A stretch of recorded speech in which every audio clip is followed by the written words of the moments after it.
मेरा दिल बहुत भारी है और मेरी आत्मा चूर चूर हो चुकी है। इसलिए मैं आपको अपनी कहानी बताना चाहती हूँ ताकि किसी और परिवार को ऐसे दुख का सामना ना करना पड़े। मेरी बेटी अन्ना सेबेस्टियन पेरियल ने नवंबर 2023 में सीए की परीक्षा पास की और 19 मार्च 2024 को EY पुणे में एक एग्जीक्यूटिव के रूप में जॉब स्टार्ट किया। वो लाइफ से भरी हुई सपनों और फ्यूचर के लिए हमेशा एक्साइटेड रहने वाली लड़की थी। EY उसकी पहली नौकरी थी और वो एक रेप्यूटेड कंपनी का हिस्सा बनने को लेकर बहुत खुश थी। लेकिन 4 महीने बाद 20 जुलाई 2024 को मेरी दुनिया उजड़ गई जब मुझे पता चला कि अन्ना अब हमारे बीच नहीं रही। वो केवल 26 साल की थी। ये शब्द हैं अनीता ऑगस्टिन के, अन्ना सेबेस्टियन पेरियल की माँ, जो आज खुद अपनी बेटी का अंतिम संस्कार कर कॉर्पोरेट वर्क कल्चर से कुछ सवाल कर रही है। इस माँ की एक गुजारिश है जिसको पूरा करने के लिए हम बना रहे हैं ये वीडियो। वो गुजारिश ये है कि अन्ना की कहानी हर एक इंसान तक पहुंचाई जाए जिससे कुछ चेंज लाया जा सके। EY यानी अर्न्स्ट एंड यंग्स बिग 4 में से एक है। जी, EY, KPMG, डेलॉयट और PwC को कॉर्पोरेट वर्ल्ड में इसी नाम से जाना जाता है। ये कंपनीज पूरी दुनिया में ऑडिट, टैक्स, कंसल्टिंग और फाइनेंशियल एडवाइजरी की फील्ड में सबसे बड़ी है। तो नो डाउट इनमें काम करने का सपना ऑलमोस्ट हर कोई देखता होगा इस फील्ड का, जैसे अन्ना ने देखा। पर उनको क्या पता था कि उनका यही सपना एक दिन उनकी मौत का कारण बनेगा। EY इंडिया के चेयरमैन राजीव मेमानी को लिखे ईमेल में अन्ना की मां कहती हैं, अन्ना ने जीवन भर स्ट्रगल किया, बचपन से लेकर उसके एजुकेशनल ईयर्स तक, जहां उसने हर चीज में एक्सेल किया है।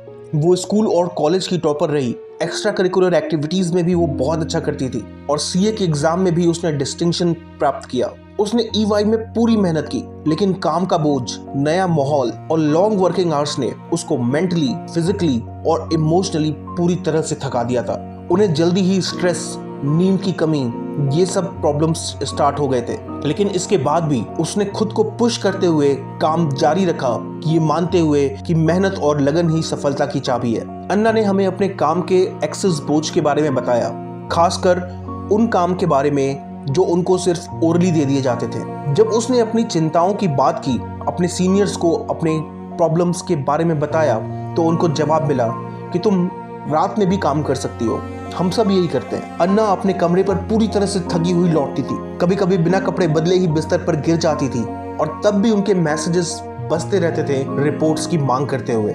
हमारी बेटी की डेथ के बाद EY का कोई भी पर्सन अन्ना की अंतिम संस्कार में शामिल नहीं हुआ। उनके एब्सेंस ने हमें गहरी चोट पहुंचाई है। अन्ना ने अपनी कंपनी को अपना सब कुछ दिया, अपनी अंतिम सांस तक अपनी पूरी मेहनत दी और वो इससे बेहतर की हकदार थी। उनके मैनेजर से कांटेक्ट करने पर कोई जवाब नहीं मिला। एक कंपनी जो वैल्यूज और ह्यूमन राइट्स की बात करती है, वो अपने एक एम्प्लॉय के अंतिम क्षणों में भी शामिल क्यों नहीं हो पाई। अन्ना की मां का ये ईमेल, जिसे आप पूरा हमारे व्हाट्सएप चैनल को ज्वाइन करके पढ़ सकते हैं, ये पढ़कर मन में बहुत सारे सवाल पैदा होते हैं। आखिर किस लिए भाग रहे हैं हम में से जिसे देखो कुछ न कुछ पाने में लगा हुआ है, और पैसे और प्रमोशन और बड़ी गाड़ी और बैंक बैलेंस और महंगे कपड़े और बड़ा घर। ऐसे ही कंपनी सोचती हैं, और क्लाइंट्स और बिजनेस और प्रॉफिट और बड़े टारगेट्स। कब तक, आखिर कब तक चलेगा ये? और कहीं तो रुकना पड़ेगा, हमें रुक के ये सोचना पड़ेगा, क्योंकि हम चाहे जितना और लगा लें, जिंदगी हमें एक और नहीं मिलेगी। इसलिए कुछ बातों का ध्यान रखें। हाँ, काम जरूरी है क्योंकि इसी से आप अपना परिवार चलाते हैं, सब कुछ इसी से होता है। पर यह भी सच है कि आप अपनी कंपनी के लिए सिर्फ एक स्टाफ नंबर हो, जिसे वो अपने बैलेंस शीट में लायबिलिटी कॉलम में शो करती है। वहीं आपकी फैमिली आपको अपना सब कुछ मानती है। आपका रिप्लेसमेंट आपकी कंपनी 10 मिनट में ढूंढ कर दे सकती है, लेकिन आपकी फैमिली सारी जिंदगी लगाकर भी आपका रिप्लेसमेंट कभी नहीं ला सकती। इसलिए बैलेंस बना के रखें। ये बैलेंस बहुत जरूरी है हर किसी के लिए। ये बैलेंस बनाने का तरीका अलग अलग हो सकता है।